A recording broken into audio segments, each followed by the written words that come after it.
Eric Muathe, Muathe.com. Let's take a look at UNG, which had an explosive move of about 14% after gapping up this morning.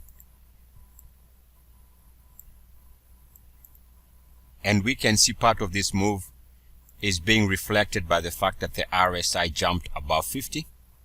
And we know what happens when an instrument slashes above the 50 RSI level.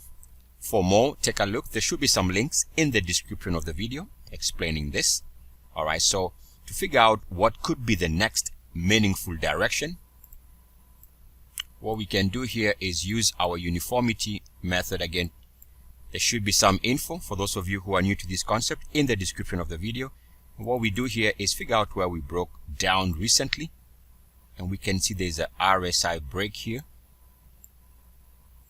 coinciding with this drop.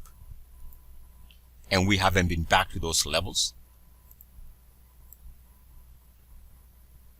So now what we do is take the breakpoint, draw our uniformity line like that. And you can see that this is where it is coming to test this level. So two things are going to play out here. The first one being that if we end up seeing rejection on this line, then that means that the next meaningful direction for a swing trade is lower.